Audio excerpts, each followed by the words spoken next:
హోంమంత్రి గారికి నేను ఒకటే చెప్తున్నాను, మీకు నచ్చింది చేసుకోండి, ఏం చేసుకుంటారో చేసుకోండి, కానీ రానున్న కాలంలో ఖచ్చితంగా ఎన్నికలు వచ్చినప్పుడు మళ్ళీ మా వైఎస్ఆర్ కాంగ్రెస్ పార్టీ వస్తుంది.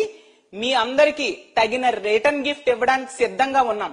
ఎన్ని అక్రమ కేసులు పెట్టుకుంటారో పెట్టుకోండి, మా కార్యకర్తలు ఎవరు కూడా కొంచెం కూడా భయపడే ప్రసక్తి లేదు. మీరిప్పుడు కక్ష సాధింపులు చేస్తూ ఉన్నారు, అన్నింటికి రిటర్న్ గిఫ్ట్లు వస్తాయనే విషయం గుర్తుంచుకోండి. మీరు సెంటీమీటర్ చేస్తే మేము కిలోమీటర్ దానికి రిటర్న్ గిఫ్ట్ ఇస్తామనే విషయాన్ని కూడా గుర్తుంచుకోవాల్సిందిగా తెలియజేస్తూ ఉన్నాను. అలాగే హోంమంత్రి గారికి నేను ఒకటే చెప్తున్నాను, ఏవేవో మాట్లాడారు మా కార్యకర్తల గురించి, రోడ్డు మీద నడిపిస్తాము ఇలా అంటూ చాలా మాట్లాడారు కదా. అమ్మా, మీరు ఒక అసమర్థ హోంమంత్రి. నిజంగా మీరు చేయాల్సిన బాధ్యత చేయకుండా ఈ విధంగా కక్ష సాధింపు చర్యలు చేయడానికి, అలాగే మా జగనన్నను తిట్టడానికి మాత్రమే మీకు హోంమంత్రి పదవి ఇచ్చారని ప్రతి సందర్భంలో కూడా నిరూపించబడింది. నిజంగా మీరు చేతనైతే, మీకు దమ్ముంటే, మీకు ఇప్పుడు ఈ రోజు మీరు హోంమంత్రిగా ఉన్న ఈ రాష్ట్రంలో కూటమి ప్రభుత్వం అధికారంలోకి వచ్చాక మీ హోంశాఖ 36వ స్థానానికి హోంశాఖ పనితీరు దిగజారిపోయింది. నిజంగా సిగ్గుపడాలి. ఆ ర్యాంక్ ని 20వ స్థానానికో 15వ స్థానానికో తెచ్చుకోవడానికి ప్రయత్నించండి. అది మానేసి మా కార్యకర్తల మీద, మా నాయకుల మీద అక్రమ కేసులు పెట్టడం మీద ఎలాగా అనేసి దృష్టి పెట్టడం కాదు. అలాగే తీసుకుంటే మొన్ననే ఈ రోజు చూసాం, కుప్పంలో ఒక వివాహిత మహిళను 3 యువకులు రేప్ చేయడం జరిగింది. 10 రోజుల తర్వాత ఆ సంఘటన వెలుగులోకి వచ్చింది. వాళ్ళు బెదిరించడం వలన కనీసం కంప్లైంట్ కూడా ఇచ్చే స్వేచ్ఛ లేని పరిస్థితి. ఈ రోజు ఆమె భర్త పోలీస్ స్టేషన్ లో కంప్లైంట్ ఇవ్వడం జరిగింది. మరి ఆ దుర్మార్గుల్ని శిక్షించడం మీద మీరు దృష్టి పెట్టండి. అది మానేసి మా కార్యకర్తల్ని ఏ విధంగా అక్రమ కేసుల్లో అరెస్ట్ చేయాలని కాదు. అలాగే తీసుకుంటే ఈ రోజు నెల్లూరులో టీడీపీ కార్యకర్తలు రౌడీల్లా కొట్టుకున్నారు. వాటి మీద మీరు దృష్టి పెట్టాల్సిందిగా కోరుతున్నాను. మీకు నిజంగా దమ్ముంటే వాళ్ళని అరెస్ట్ చేయండి. అలాగే తీసుకుంటే మీ గవర్నమెంట్ వచ్చాక మా కార్యకర్తల్ని ఎంత అమానవీయంగా, ఎంత దారుణంగా చంపేశారో ఈ రాష్ట్ర ప్రజలందరూ కూడా చూడడం జరిగింది. అలాగే అలా ఘోరంగా నరికేసిన వాళ్ళని అరెస్ట్ చేయడానికి, శిక్షించడం మీద మీ పవర్ ను ఉపయోగించండి.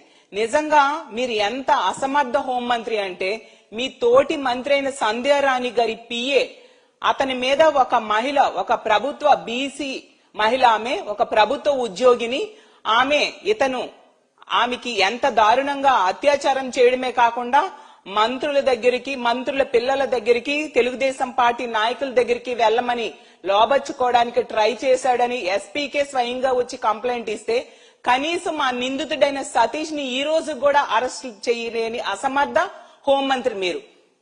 మీకు నిజంగా అధికారం ఉంటే ఆ వ్యక్తిని అరెస్ట్ చేసి చూపించండి, ఆ వ్యక్తిని నడి రోడ్డు మీద నడిపించండి. అలాగే తీసుకుంటే పవన్ కళ్యాణ్ గారి కాన్స్టిట్యున్సీలో ఒక మాజీ కౌన్సిలర్ అత్యాచారం చేయడం జరిగింది.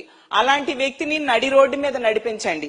అది మానేసి ఎంతసేపు కూడా మా కార్యకర్తల మీద అక్రమ కేసులు పెట్టడానికి మాత్రమే మీరు దృష్టి పెడుతూ ఉండే పరిస్థితి. అసలు ఈ రప్పా రప్పా డైలాగ్ ఎక్కడి నుంచి వచ్చింది, ఏ సినిమా నుంచి వచ్చింది ఒకసారి గుర్తు తెచ్చుకోండి. అలాగే అసలు బాలకృష్ణ గారి సినిమాలో, పవన్ కళ్యాణ్ గారి సినిమాలో వాళ్ళు పెట్టిన డైలాగ్స్ ఏంటి, అవి సమాజం మీద ఎటువంటి ప్రభావం చూపిస్తాయి అనే విషయాన్ని మీరు మర్చిపోతున్నారా? వాటిని కంట్రోల్ చేయడానికి ముందు ప్రయత్నించండి. అసలు 2029 ఎన్నికల తర్వాత మీ అడ్రస్ ఎక్కడుంటుందో ప్రజలు నిర్ణయిస్తారు. ఏ విధంగా మీకు బుద్ధి చెప్పాలో అనే విషయాన్ని కూడా ప్రజలు నిర్ణయిస్తారు. ఖచ్చితంగా మీరు చేస్తున్న తప్పుడు కార్యక్రమాలన్నింటికి కూడా రిటర్న్ గిఫ్ట్ తీసుకోవడానికి సిద్ధంగా ఉండాలని తెలియజేస్తూ ఉన్నాను. అలాగే తీసుకుంటే సైకోల్ అంటూ ఇష్టం వచ్చినట్టుగా మాట్లాడారు కదా. అసలు సైకోల్ ఎవరమ్మా? మీ ఐటీడీపీ కార్యకర్తలు. ఎందుకంటే ఆ రోజు తీసుకుంటే గీతాంజలి అనే మహిళ తనకి ఇళ్ల పట్టా జగనన్న ఇచ్చారని చెప్పి సంతోషంగా తన ఆనందాన్ని వ్యక్తం చేస్తే ఆమె మీద దారుణంగా ట్రోల్ చేసి ఆమె ఆత్మహత్య చేసుకున్నంత వరకు కూడా వదలలేదు. అలాంటి సైకోలు మీ తెలుగుదేశం పార్టీ కార్యకర్తలు, ఐటీడీపీ కార్యకర్తలు. అలాగే తీసుకుంటే 9 సంవత్సరాల అమ్మాయిని జగనన్న మీద అభిమానం ఈ మధ్యనే చూపిస్తే ఆమె ఎంత దారుణంగా ట్రోల్ చేయడమే కాకుండా తల్లిని కూడా మార్చేశారు. అలాంటి సైకోలు ఉన్న పార్టీ మీ తెలుగుదేశం పార్టీ. ఇలాంటి వాళ్ళని మీరు రక్షిస్తూ మళ్ళీ తిరిగి మా పార్టీ వాళ్ళని అండం ఎంతవరకు సమంజసం అని తెలియజేస్తూ ఉన్నాను. అలాగే కదిరి సంఘటనలో కూడా ఆ రోజు ఆ గర్భిణీ మీద తన్నిన పరిస్థితి మా వైఎస్ఆర్ కాంగ్రెస్ పార్టీ కార్యకర్త కాదు అని అతని కుటుంబ సభ్యులు చెప్పడం జరిగింది. స్వయంగా అతని అక్క కూడా చెప్పడం జరిగింది. అసలు రాయలసీమ ఏరియా అంతటికి ఒకే ఒక జనసేన ఎంపీటీసీ ఉన్నారు, అతను కూడా చెప్పాడు ఆ వ్యక్తి, ఆ గర్భిణిని తనిన వ్యక్తి ఆ జనసేన కార్యకర్త అని చెప్పేసి. మొదట అతనేదో వైఎస్ఆర్ కాంగ్రెస్ పార్టీ కార్యకర్త అని చెప్పి అతని టార్చర్ పెట్టిన మీరు జనసేన కార్యకర్త అని తెలియడంతో దాన్ని కవర్ చేసుకోవడానికి ఈ విధంగా పాటలు పడే పరిస్థితి రాష్ట్ర ప్రజలందరూ కూడా గమనిస్తూ ఉన్నారు.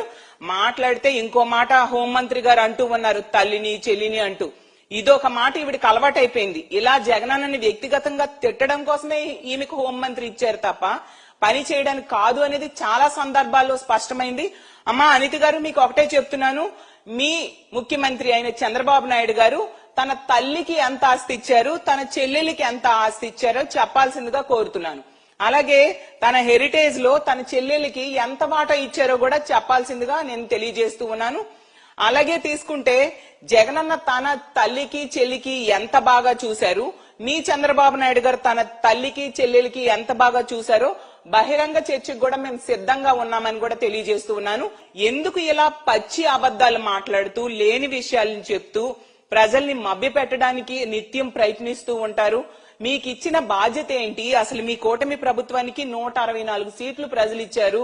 ఈ రోజు శాంతి భద్రతలు గాలి కొదిలేయడం, అలాగే ఇచ్చిన హామీలు ఏ ఒక్కటి నెరవేర్చకపోవడం వలన ప్రజలందరూ కూడా మళ్ళీ వైఎస్ఆర్ కాంగ్రెస్ పార్టీ రావాలి అధికారంలోకి, జగనన్న ముఖ్యమంత్రి కావాలని బలంగా ఈ రోజు కోరుకుంటూ జగనన్న పుట్టినరోజుని ఒక పండగలా జరుపుకున్నారు ఈ రాష్ట్ర వ్యాప్తంగా.